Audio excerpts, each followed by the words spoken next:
Hi guys, welcome back to part 3 of the Mindset Masters mini-series. I'm so excited you stick with the program. I'm so excited you stick with me. And I'm even more excited about the feedback that I've been getting. You know, the small one, the bigger ones, the emails, YouTube.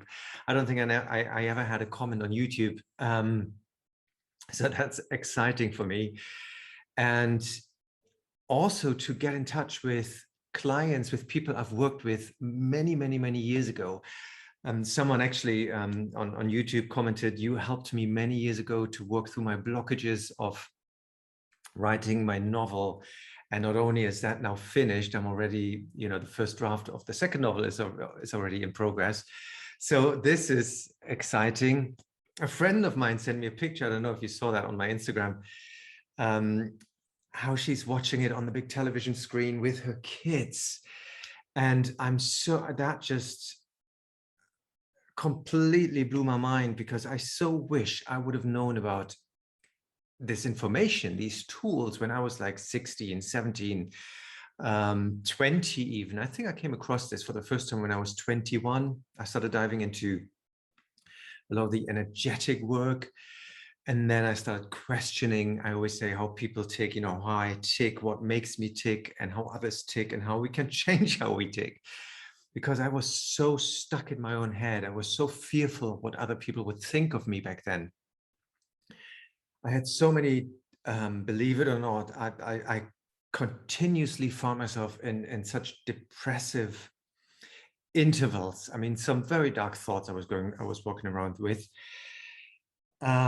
So I wish I would have come across this work much earlier. And to see that now 14, 15-year-olds are watching this. I had people on my workshops that are on the online trainings up to, I think, 73 years old. It just makes my heart sing. So let's dive in. I wanted, as always, do a little recap of what we've done. So in part 1, in case you've missed it, we dove into how we are programmed and conditioned into believe what we are worth, what we deserve, how the world functions. And, over that time, we start building up all these different filters through which we see the world. And one of my favorite sayings is Anais Nin, beautiful writer, said, we don't see the world how the world is, we see the world how we are. And that is really a quote that I want to invite you to let sink in. We don't see the world how the world is, we see the world how we are, because we watch the world through our different filters.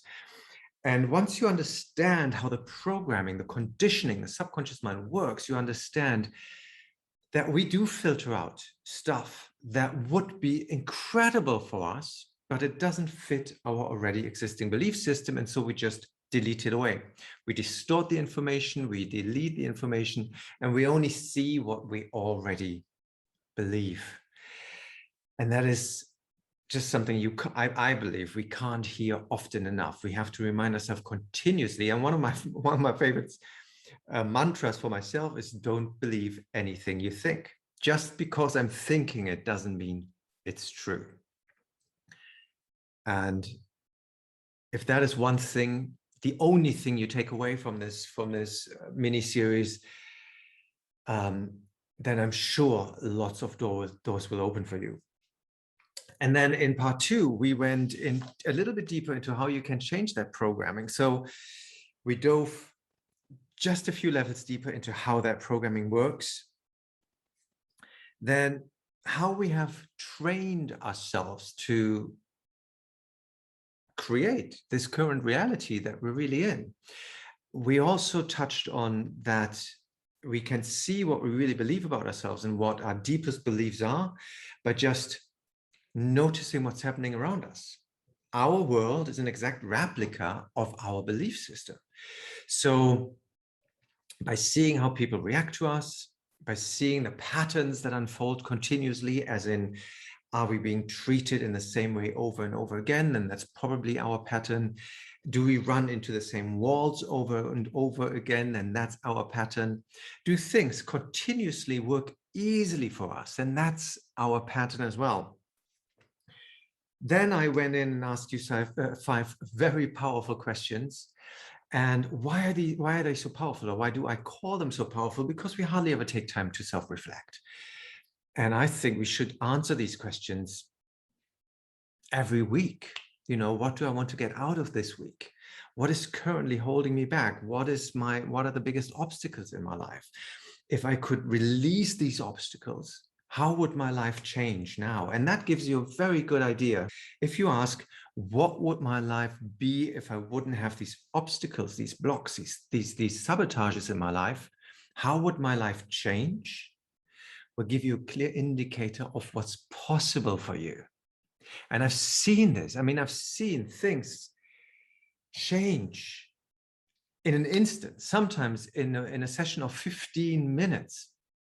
I was just recently reminded of a massive change of filters when I worked with a young actor who was only doing TV work, and his biggest wish was to get seen for films, for movies.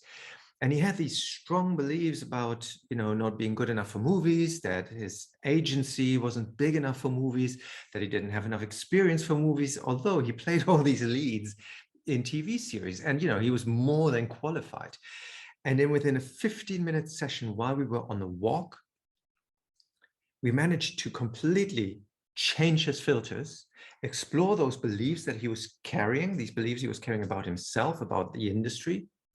And I kid you not, within the next 24 hours, he had not one, but 2 invitations for castings, one for a British movie, of cinema film, and one for Hollywood movie. But I see this over and over and over again. That's why I'm always saying, once you change on the inside, the outside will change. And once you want the outside to change, you got to change how you look at things. So that's why these 5 questions were so powerful, and I believe are so good for you. Then we looked at how you can find out what your beliefs and patterns are. We already touched on this now. I introduced you to the shift game. We've done quite a lot in 2 little short videos. I introduced the shift game to you. Please find a friend and do that, play that with. And I introduced the power questions to you, and how you can script, if you want to, your future. It's worked wonders for me. Now,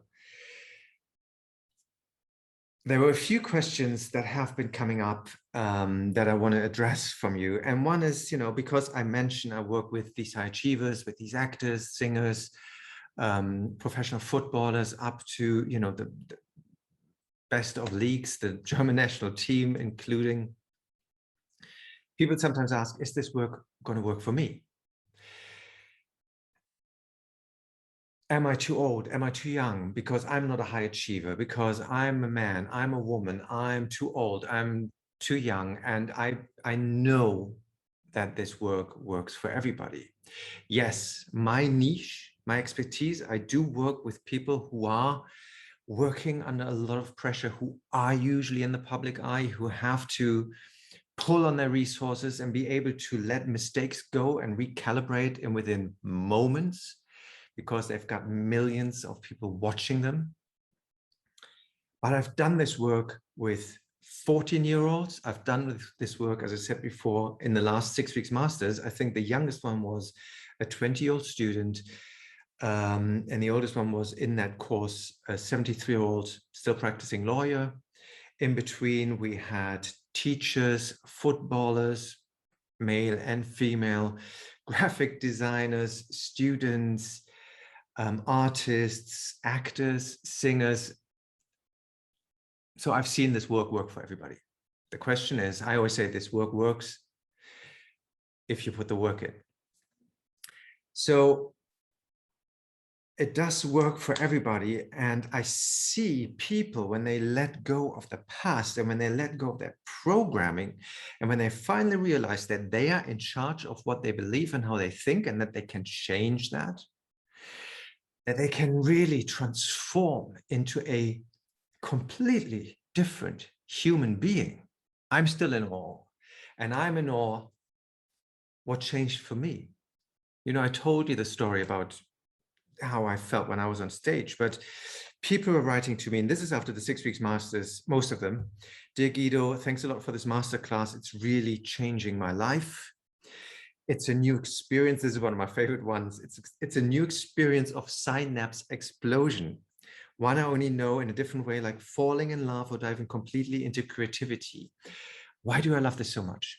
Because for me, that sums up this inner work so much, because you're falling back in love with yourself.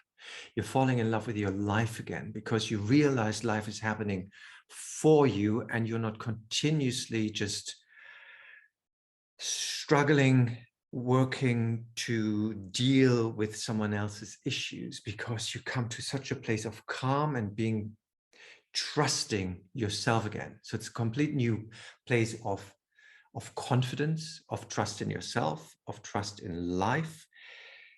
And it brings that feeling of settling down and being calm again. The student here, 20 years old, said, I can tell that the monkey is talking, but then I am not my monkey. And I love that quote as well, because, you know, we have this chatter in our brain continuously telling us, you're not good enough, you can't do this, who do you think you are? All this bullshit that is going on in our head. And will that ever stop? No, I sometimes have that. When I put on a free mini series, you know, of course I have my doubts and the monkey's coming up, but as I said before, I don't believe everything I think anymore. And this guy, I just loved it when he said, the monkey's still talking, but I can tell I'm not the monkey. And imagine what that would do for your life. Someone's written, I've become much more relaxed, especially in conversations with my husband, and can let go better. I don't always have to win. Since we started until now, I have now managed to change my frequency, and guess what? Things are changing. Me too, she says.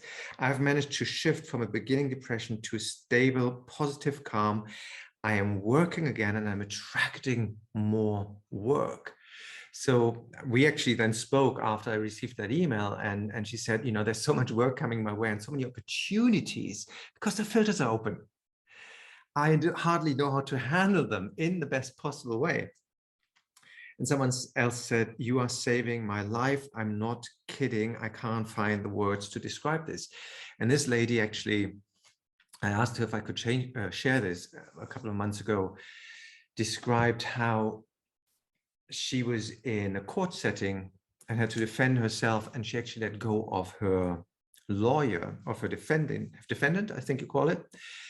And she says, and I not only did I win the case, not only did I let go of my lawyer, I won the case, but that's not the most positive outcome. The most positive outcome was, and this was asked after the 6 weeks masters, the most positive outcome was that I haven't had any fear standing there defending myself and being attacked. And whenever fear was coming up, I had the tools to shift it instantly and come back to my power. And as I said, she won the case because we always knew she was right. Imagine what would be possible for you if you had that trust in yourself again. If you could let go of the past, of the hurt that people have given you, you know, the things that people have hurt you with in the past, if you are confident with your own resources again, and if you feel you can just stand up and be who you really are, life is going to be magical. So if you implement those tools that I shared with you already, usually two things happen. I always say that usually always two things happen. Doors will fly open, more opportunities will arise. You will have now the chance to step up and do more of what you always wanted to do. And then another thing happens. He shows up. Oh, he's been on my side forever. That's the monkey on my back. He even says coach.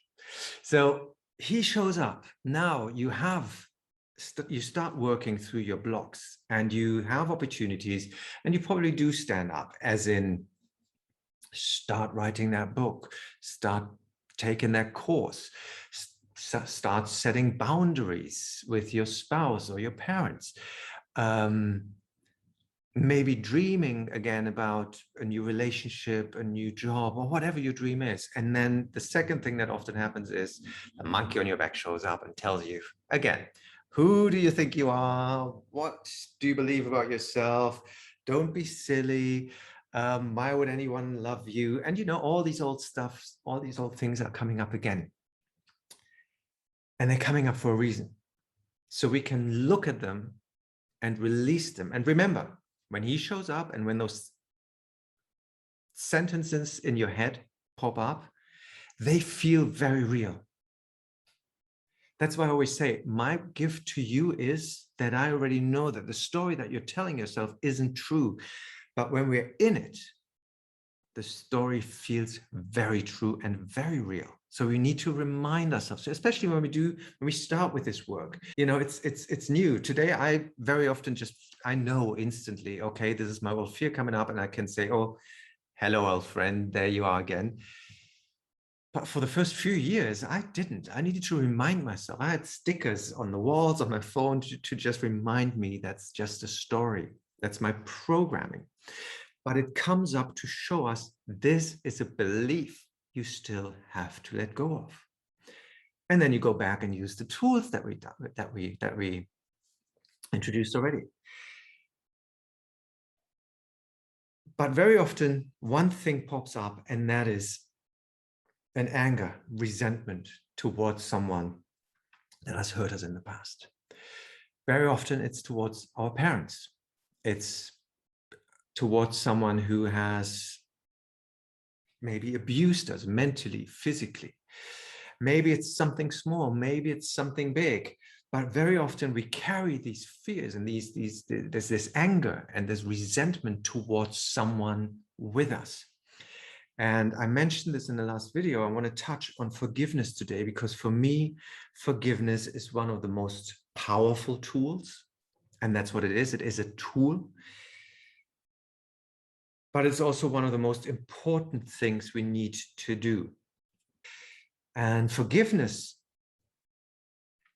I always say, comes in three parts. There's, of course, forgiveness towards others, to what they have done to us. Forgiveness towards ourselves. I can't believe I've done this. I can't believe I've been holding on to this for so long. I can't believe I attracted this into my life. I can't believe I created this. I can't believe I made this mistake. So there's a lot of forgiveness towards ourselves we want to look at. And a big part that I, for a long time, didn't realize I was holding on to was unforgiveness towards life itself. You might call it life, universe, God, the divine, whatever works for you. When I was going through a very hard time in my life, I had forgiven everybody involved, including myself. And then very late in the process, I realized, even though I've forgiven the situation and the people and myself, I hadn't forgiven.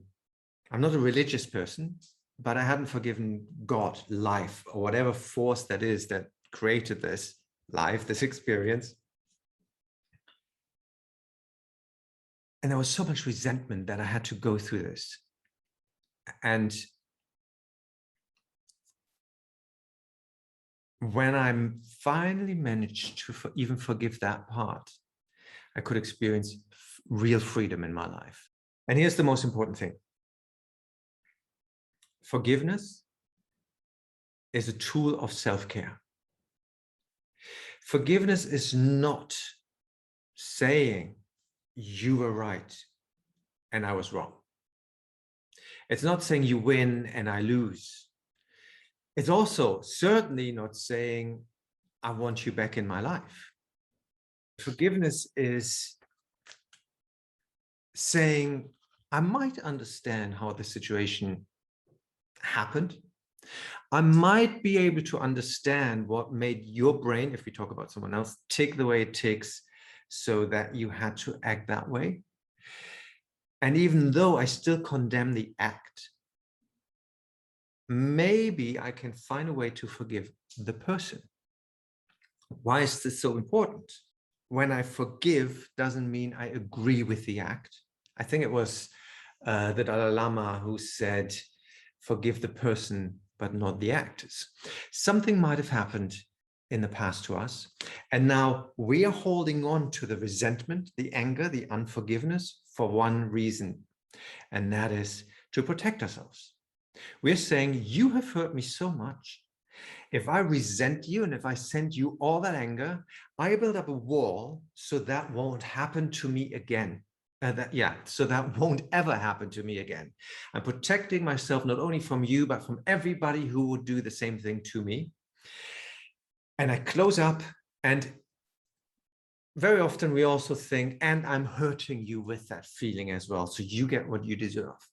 The problem with that is, first of all, that's very understandable. It's a very understandable and very human reaction. But the problem with that is the other person most likely doesn't even know that you have those feelings. Or maybe they know, but they're not receiving the anger. Sometimes they're not even alive anymore. But we're still holding on to the anger and the resentment that we're sending out. And the big problem with that, and I want you to hear this, is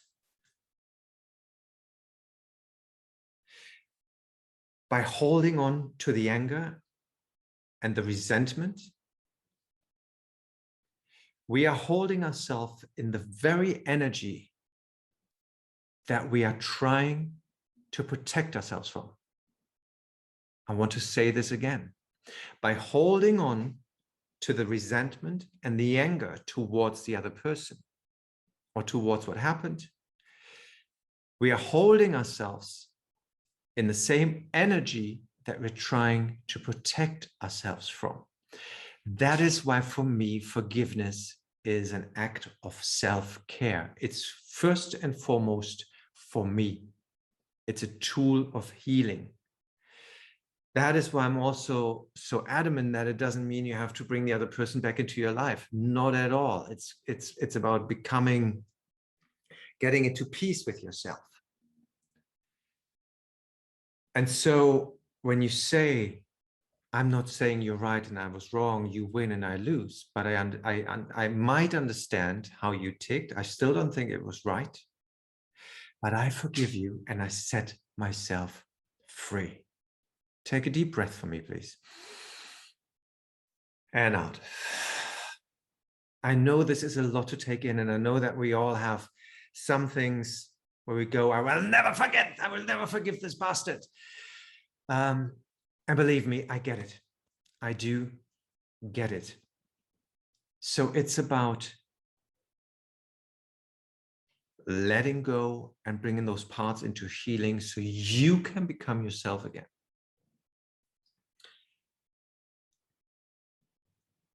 And there is a joy to forgiveness. I know this sounds very heavy at first and very hard at first, but once you understand that this is about you and getting into your power and getting into your own joy, a huge part for me in forgiveness is trying to understand why the other person or why the situation happened the way it happened. Because maybe they had a hard upbringing. Maybe they had their own problems. Maybe they were under such pressure they couldn't deal differently. Maybe they didn't learn to communicate differently. Maybe you understand and maybe you don't, and that's okay. But if we can understand, it very often makes it a little bit easier for us to then let it go. You know, only hurt people hurt people. And to understand that they are probably, that they have been hurt in their past, or they've been conditioned to believe in lack and not being deserving or worthy. They very often do have to walk around and hurt other people. And I want to say it again, it doesn't say, I'm not saying at all that you should forgive the act or that you should say whatever you did was right. That's not what I'm saying. I'm saying it's about understanding, maybe understanding, and then for your own sake, starting the process of forgiveness. I use a visualization process. Actually, when you go on my website, there is a CD on there or a trance recording. It's in German and in English called The Angels of Forgiveness.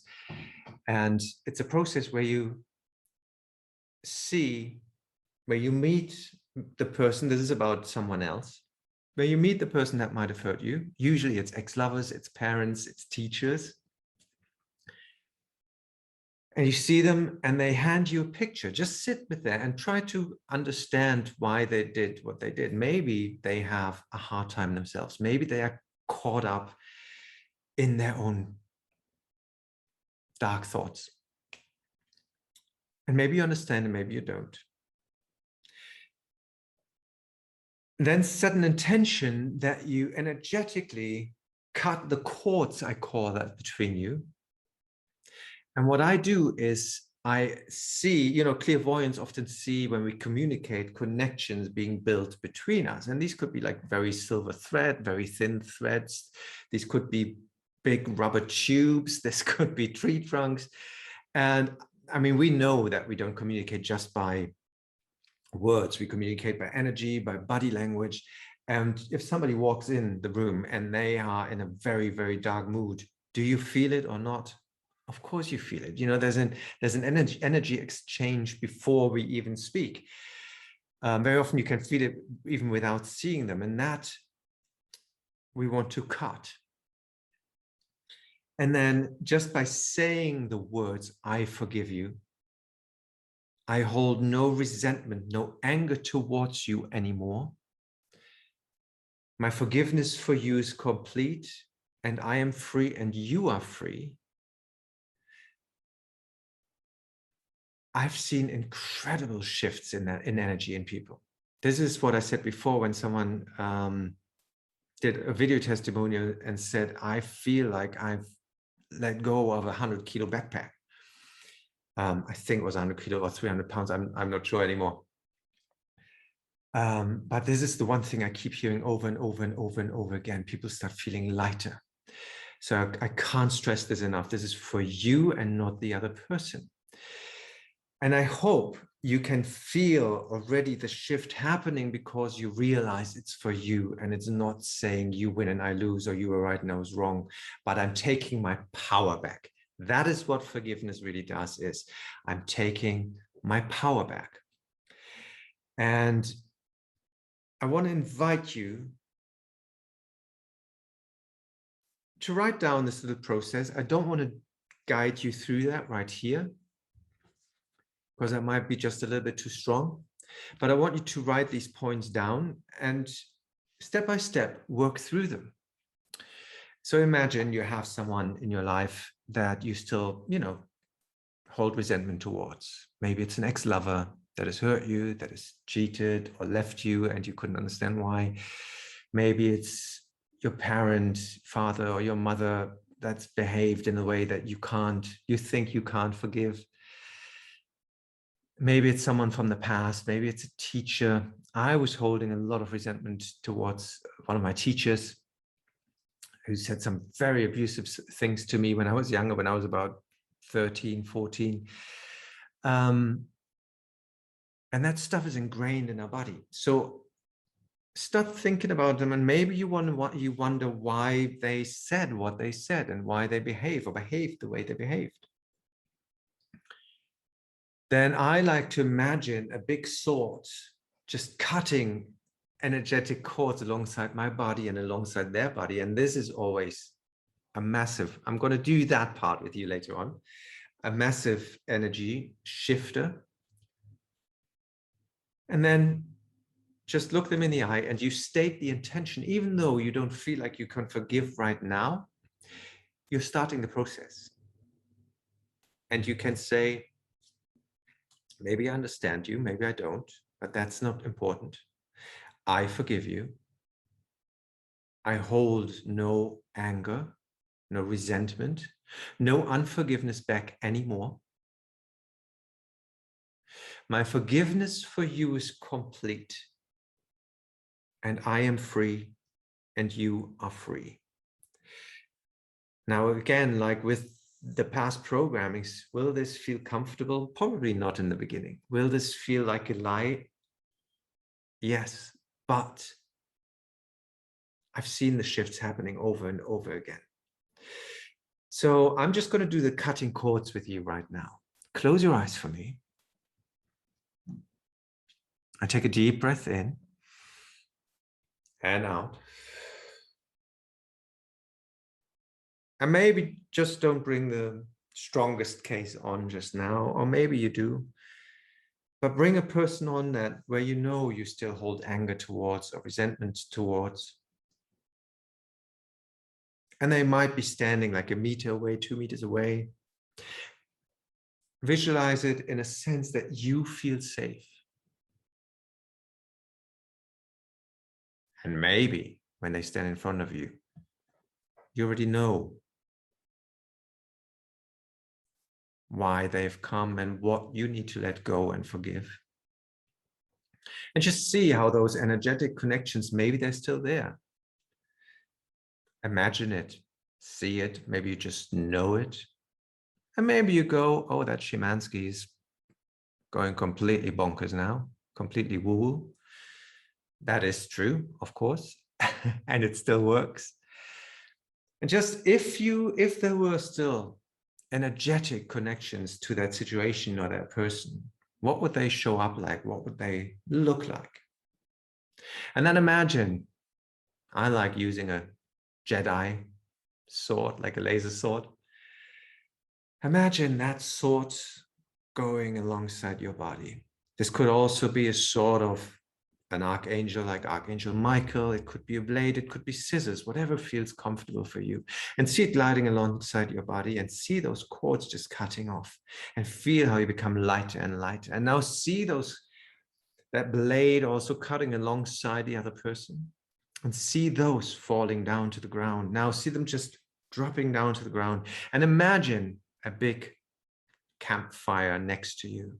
And you pick up those cords and you throw them into that fire and take a deep breath in and out.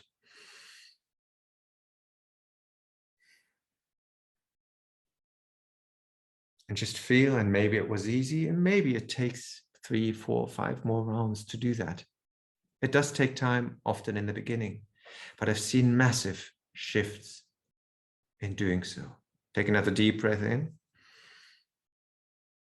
and out. And slowly come back to the here and now and open your eyes. Now, if you feel safe, well, first of all, tune in and see, oh, this is bright. And see, how do you feel right now? Maybe it does take a few more times, or maybe you can already feel this is much lighter. In my own experience, suddenly if I cut the cords to someone, suddenly these people call me up, they send me a message saying, hey, I don't feel you anymore. And the good news is we never cut the unconditional love between two people. So you cannot cut the love between a mother and their child, or between a child and their parent, or between the true unconditional love between two people. But what we are cutting is the expectations, the disappointments, the anger, the fear. That's what we're cutting when we cut those cords. And again, it's an exercise in coming back to ourselves. I highly recommend you cut those cords every evening.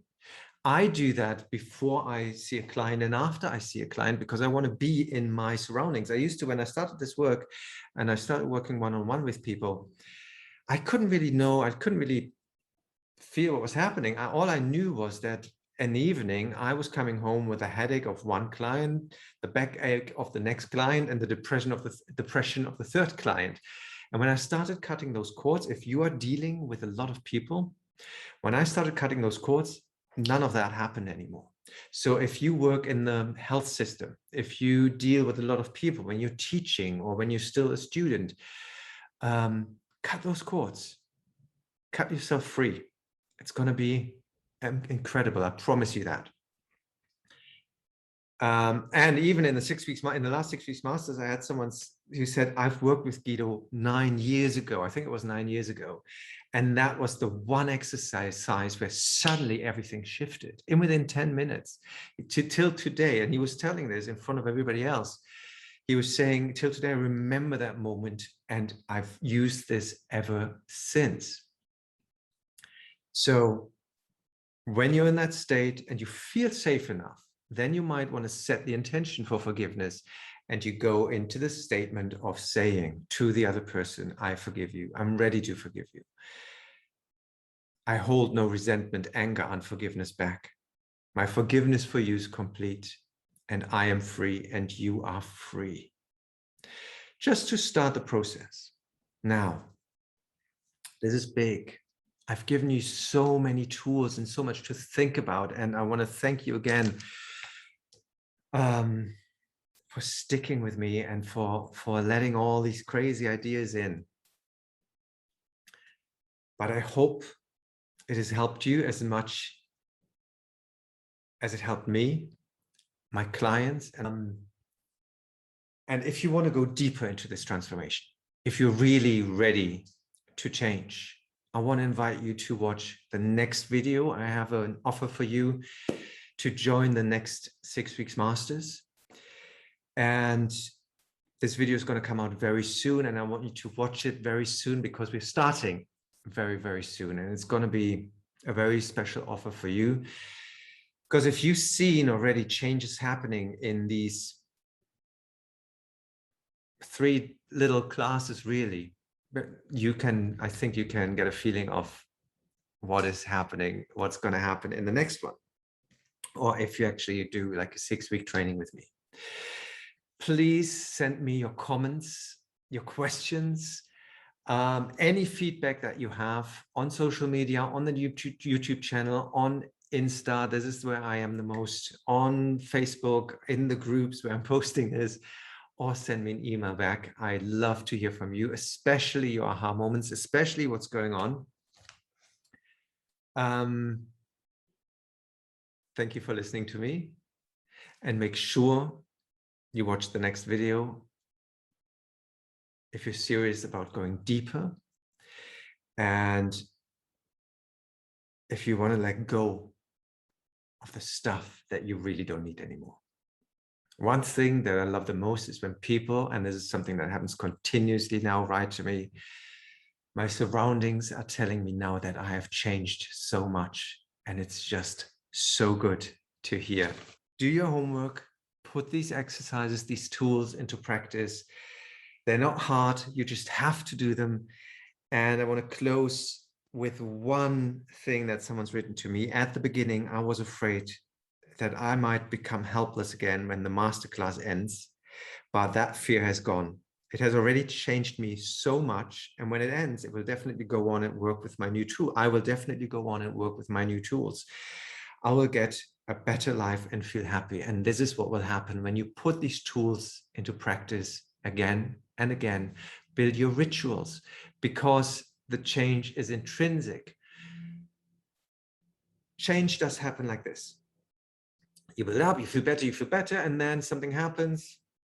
He will show up and you drop again, but you won't drop back to where you were before. And then you work up, you work your way up and up and up again, and then you drop again. And then you work your way up and up and up again, and you drop again. And the thing is, put this down here in my workbook from the masterclass. Even after a few times, after a few intervals, the highest bit, when you've done this work for a few months and you drop, your lowest point won't be even as low as your highest point is right now.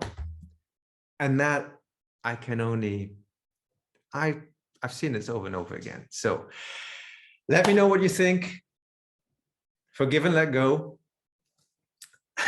Live long and prosper, and I see you soon.